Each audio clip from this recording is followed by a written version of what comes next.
We know that whenever Donald Trump opens his mouth, it is bound to backfire, both politically and legally. And that is exactly what happened when Donald Trump threatened the life of Liz Cheney last night at an event with Tucker Carlson in Arizona. Not only have we seen a huge and well-deserved political backlash to Donald Trump's disgusting remarks, but he is now implicated himself legally with a bombshell dropping today that could cost Donald Trump this election. And we are going to get into that. But before we do, if I could quickly ask you to leave a like on this video. And if you haven't already and you enjoy our channel, to hit that subscribe button. It goes a long way and it really means the world to me. Now, before we get into this legal bombshell that was dropped on Donald Trump after his comments about Liz Cheney, I think we should hear Donald Trump be called out by Kamala Harris in this clip right here. Even worse, he has increased his violent rhetoric, Donald Trump has, about political opponents, and in great detail, suggested rifles should be trained on former Representative Liz Cheney. This must be disqualifying. Anyone who wants to be president of the United States who uses that kind of violent rhetoric is clearly disqualified and unqualified to be president. Representative Cheney is a true patriot who has shown extraordinary courage in putting country above party. Trump is increasingly, however, someone who considers his political opponents the enemy, is permanently out for revenge, and is increasingly unstable and unhinged. His enemies list has grown longer, his rhetoric has grown more extreme, and he is even less focused than before on the needs and the concerns and the challenges facing the American people. I have also thought a lot about what this means in terms of our standing in the world. As Vice President, I have represented the United States of America around the world, and what I know is that when we walk in those rooms representing the United States of America, we have the earned and self-appointed authority to then talk about the importance of democracy, the importance of rule of law. And as a result, people around the world who are fighting for freedom and opportunity hold us up as a model. America deserves better than what Donald Trump is offering. America deserves a president who understands our role and responsibility to our people and to the rest of the world to be a model.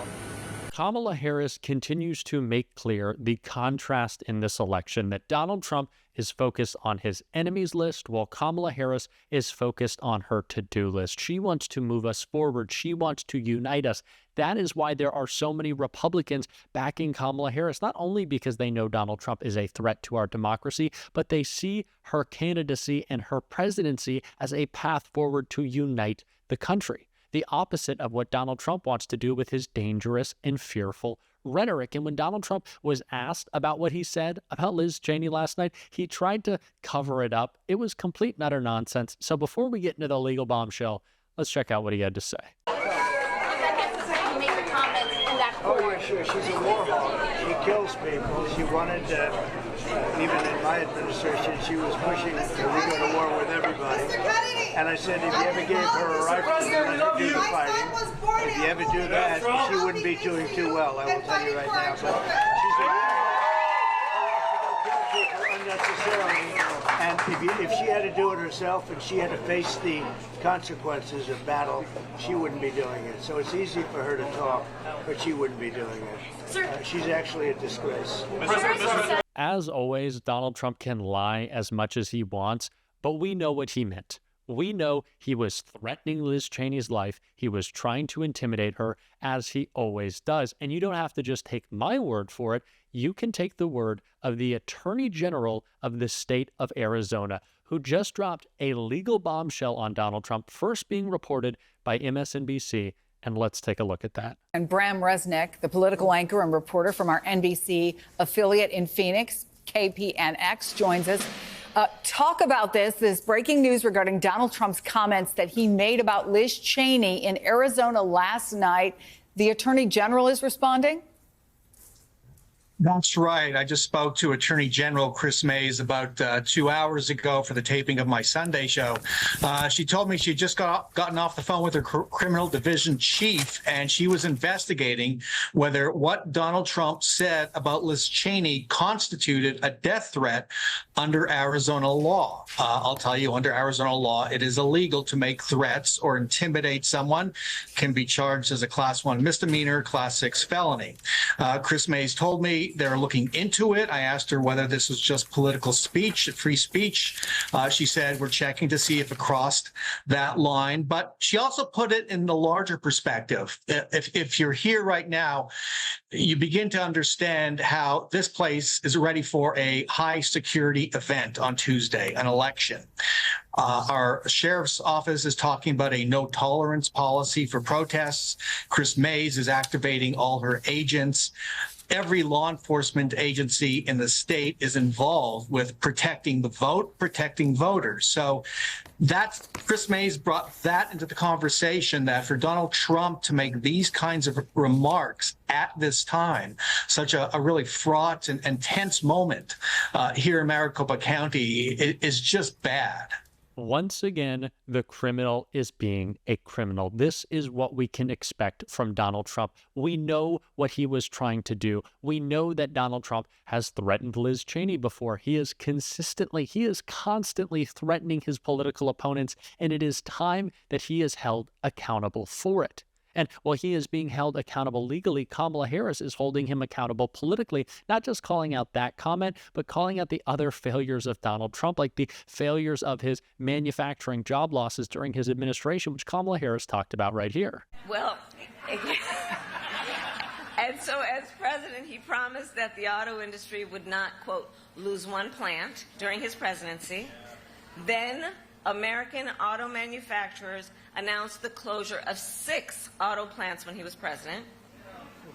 Janesville, you know what those closures mean for communities. Thousands of union jobs lost. Factory sites sitting empty for years. Other businesses in town then forced to close. So Wisconsin, you know all about Donald Trump's big, empty promises. He promised to stop offshoring. Then he cut taxes. He cut taxes for corporations that shipped 200,000 American jobs overseas during his presidency. And he promised to bring jobs back to the United States, like his promise that Foxconn was going to invest $10 billion and create 13,000 manufacturing jobs in Mount Pleasant. You remember that? He said Wisconsin would soon be home to a manufacturing plant that he called, again, Donald Trump language, the 8th wonder of the world. Yet another empty promise. Typical for a person that is all talk, no walk. Kamala Harris is driving home a whole host of messages in the closing days of this campaign, and Donald Trump is trying to threaten his political opponents and getting himself into legal and political trouble. The contrast couldn't be clearer between these two candidates and between the character of these two people. And it's not just who Donald Trump is, but also who he wants to surround himself with. And we saw some of that when he was asked about RFK Jr. in this clip right here. I'm sorry, guys. You said last night, President Trump, you said last night you would essentially let Robert F. Kennedy Jr. do whatever he wants with health care. What He's going to have a big role in health care. HHS, maybe? We just left. In fact, I think he might be here. He's right behind He's right here. You're comfortable with his Will views he run You're HHS? comfortable with his views on vaccines, Mr. President? We'll be talking about a lot of things, but he's going to have a big role in health care, a very big role. Is it HHS, maybe? He knows it better than anybody. He's got some views that I happen to agree with very strongly, and I have for a long time. I mean, for years, you and I would agree. We'll be seeing it as a... What about his views on vaccine and maybe a position at all HHS? of these things will be talked about. This meeting is for... We know that Donald Trump wants to surround himself with dangerous extremists in a second administration, the RFK Jr.'s of the world, the Elon Musks of the world, the Laura Loomers of the world. And that should be as equally as terrifying as a Trump presidency on its own. And that's why Tim Walz was calling out Donald Trump right here. Yesterday, Donald Trump said that he would put RFK Jr. in charge of women's health. Now, the other night, this might make you feel better, I guess, Donald Trump said that if you're a woman, he will be your protector. And then he added, I'm going to do it whether the women like it or not, which is pretty much how he's lived his whole life on everything he's done. Well, we're seeing what he's done. Women are showing up at emergency rooms and being denied care. They're having miscarriages in parking lots. And you know what else they're going to do, though? Those women are going to show up. They're going to vote Tuesday, whether he likes it or not. Whether he likes it or not.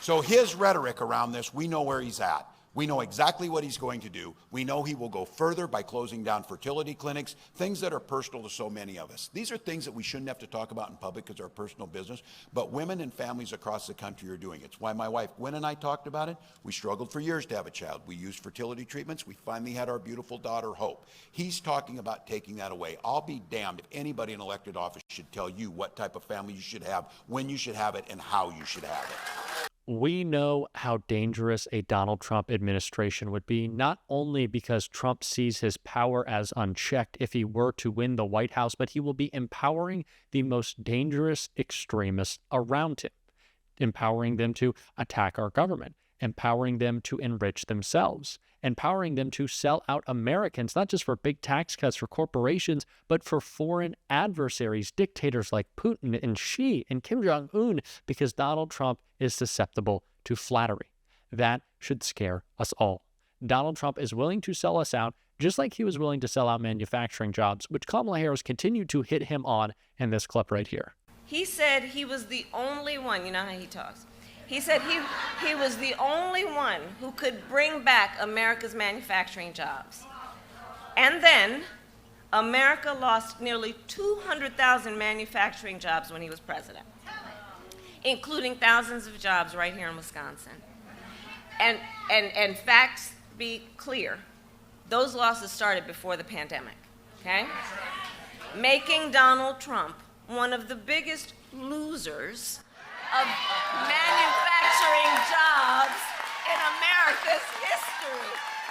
Kamala Harris continues to land this economic message against Donald Trump. It is resonating, and it is going to win her this election. Kamala Harris is focused. She is driven, as she always is, because she is a real candidate. She's a real person with character. She can do the job that Donald Trump is so clearly unfit for, and that is what we're going to be talking about every single day on this show. And if you want to support that, as always, you can hit that subscribe button. You can leave a like on this video. And if you stuck around to the end, you can drop a blue heart in the comments. And until next time, I'll see you soon.